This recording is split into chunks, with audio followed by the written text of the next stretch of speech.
Hi everyone, hope you all are doing well. Stay home, stay safe, protect yourself and your family too. And thanks for watching my videos and thanks for subscribing. If you are not subscribed, please subscribe to my channel and encourage me. And if you like the video, please click on the like button and share it with your friends. If you want to give any suggestions or if you need any clarification related to the topic, let me know in the comment box. I will give you reply definitely. And don't skip the video in the middle of the session because I am doing all these videos by putting some effort to give you best.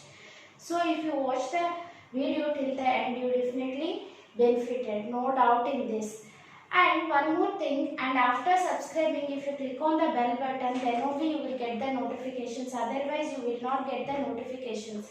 Notifications in the sense, as and when I upload a new video, you will get that information in the form of a message. Okay, coming to today's topic, that is comparison of different states of matter.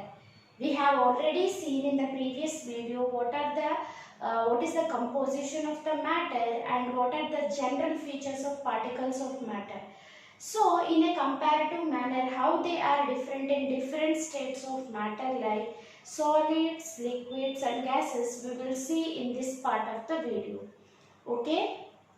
General features, particles have space between them and particles are extremely small and they have attraction between them and they will move and they will mix with each other, diffusion, all these points but in today's video I am going to say what are the features exhibited by the different states of matter. For example, if you take solids, liquids and gases are the three states of matter. Ice you take. Ice is solid, form of water. Water, what we are drinking, is the liquid state. Okay? And gas, if you boil the water, it will be evaporated and converted into steam. That is gaseous state. Likewise, any matter on the earth may exist in either of these three forms, mainly solid state, liquid state and gaseous state. So coming to solids, how can you define a solid? If any matter is having a definite shape and definite volume, duster you take, it is having a definite shape, yes or no, rectangular shape. Yes, and it will occupy a definite volume. These kinds of substances are said to be solids. Okay, we are also solids. We have definite shape and definite volume. Whatever may be the material which is having definite shape and definite volume will come under solids.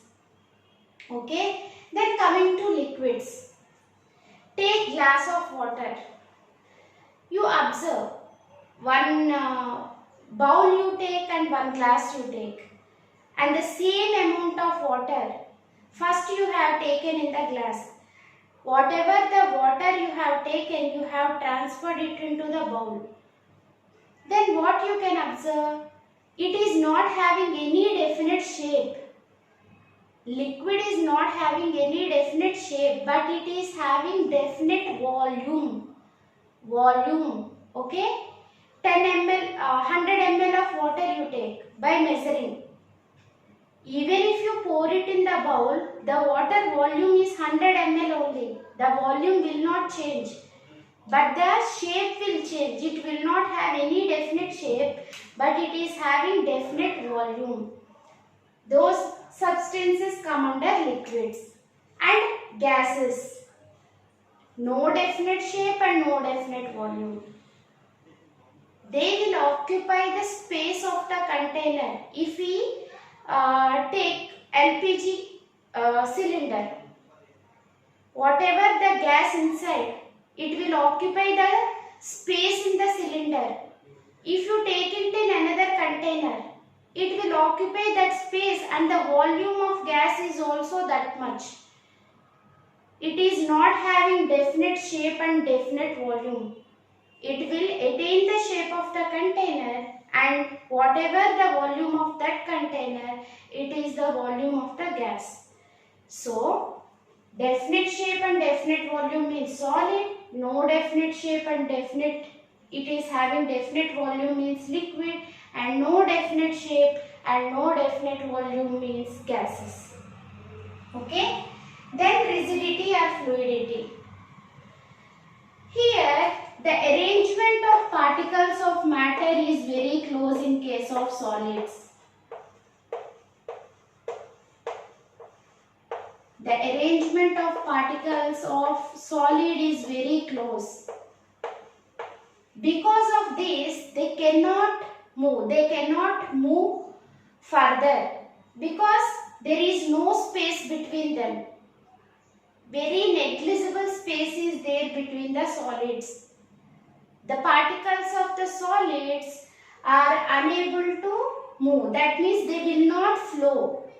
Fluidity is nothing but the ability to flow. Solids are rigid. If you take, will it flow? It won't flow. Liquid you take, water you take, will it flow? If you pour a glass of water, it will flow automatically to the down area. If you keep this duster, will it move? It will not move. Fluidity is nothing but the flow. Solids are rigid, they will not flow. Liquid is a fluid, it can travel on its own. Likewise, gases will also flow. Okay, gases will also flow. So, whatever the materials which can flow, they are called as fluids. They are called as fluids. Liquids and gases come under fluids. Okay, liquids and gases come under fluids. Very important to understand. These are very much basic. Okay. Then compressibility. I will tell you what is the arrangement of particles in case of liquids. The spaces between the particles in case of liquids is somewhat more when compared to solids, but it is not very large.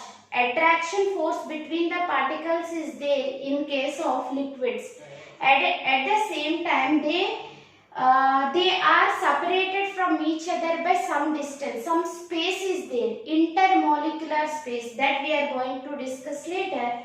In case of gases, the arrangement of particles is very large. Interparticular spaces will be there in case of gases, so that they are able to move, flow. They can flow. That is why the liquids and gases states of matter is called as fluid state. Okay. Then compressibility. Here see, there is no gap between the particles of the matter. We cannot compress them easily. It will break. If we compress with a lot of force means it will break. Okay. Compressibility is almost nil. Almost nil means no compressibility at all in case of solids, because there is no space between the particles. Okay. If you take sponge is also solid, but we can compress that sponge. What is the reason? Because in sponge, in between the solid particles, air spaces are there, which are allowing us to compress that. That is the reason. Okay. Liquids. We can compress the liquid to some extent because slight gaps are there between the particles of matter. We can compress them very slightly. Slightly in the sense the compressibility is very less. Here there is no compressibility. In the case of liquids, they are compressible to small extent. In case of gases, large interparticular spaces are there. They are very much compressible. We can fill huge amount of gas in a small cylinder. Okay, because their compressibility is very high. Gases compressibility is very high. It is understand these points, so many bits will come. If you haven't understood for the first time, please refer to the video second time.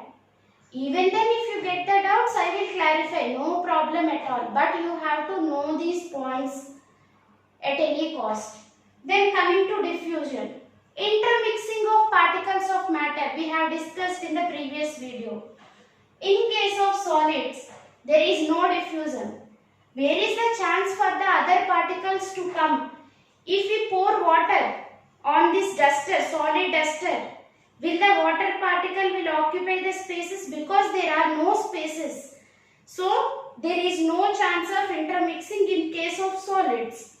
But in case of liquids, there is possibility because some spaces are there between the particles. In case of gases, very high because large spaces are there. Okay? That is diffusion, intermixing. Intermolecular spaces and intermolecular forces. The gap between the particles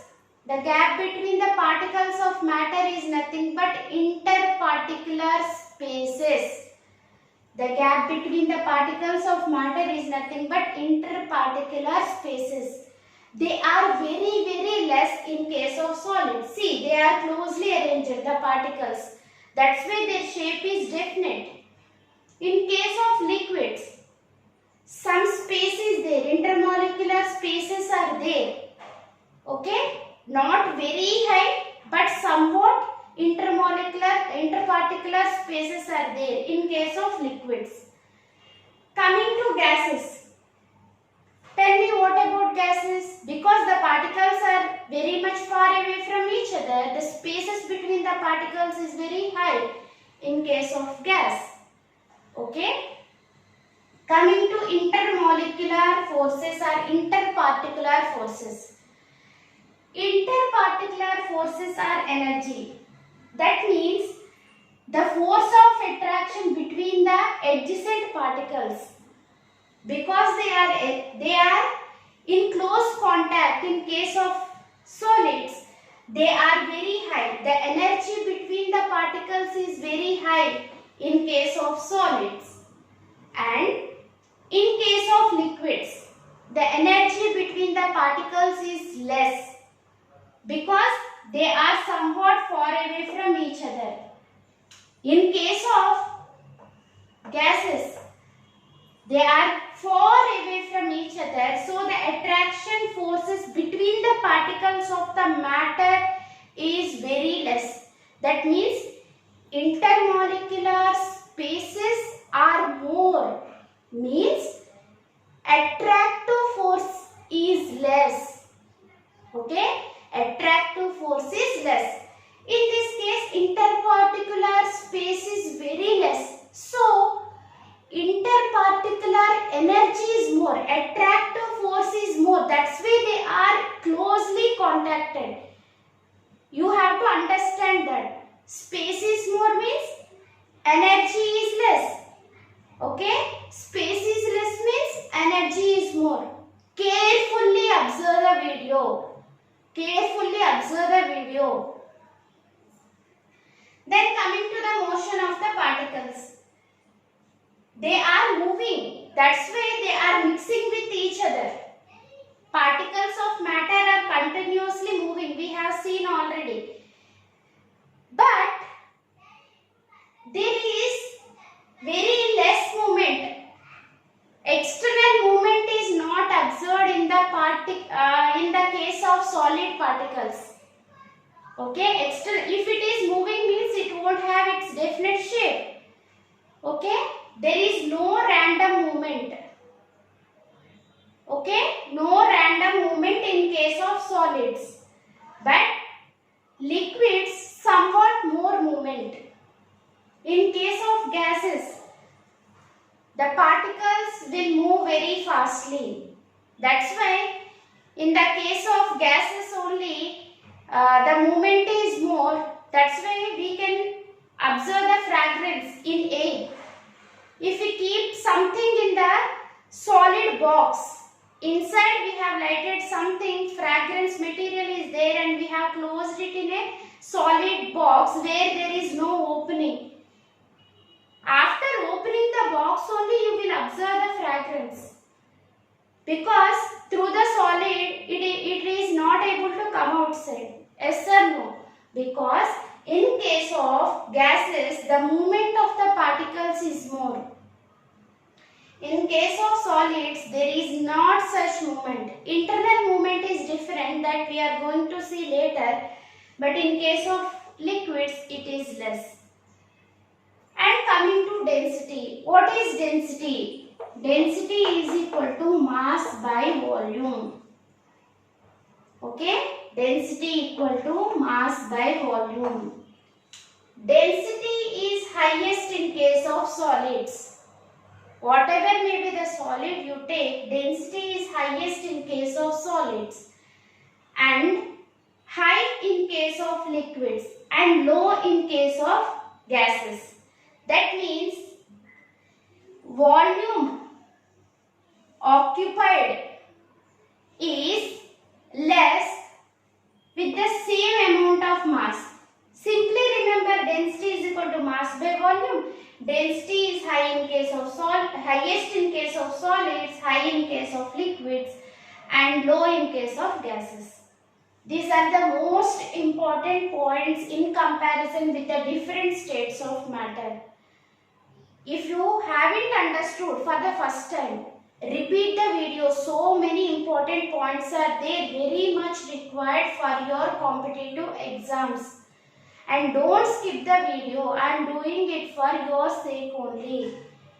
And after repeating for the second time also, if you get any doubts, try to repeat it. If you get the doubts, ask me. I will definitely clarify it. Okay? That's all for today and hope you have liked the video. If you like the video, please click on the like button and share it with your friends. So it will give me a big encouragement to me to do lot many videos. Okay? Hope you have enjoyed this session. Thank you all of you. Bye bye. And one more thing. If you haven't subscribed to my channel, please subscribe. Okay? Thank you all. Bye bye.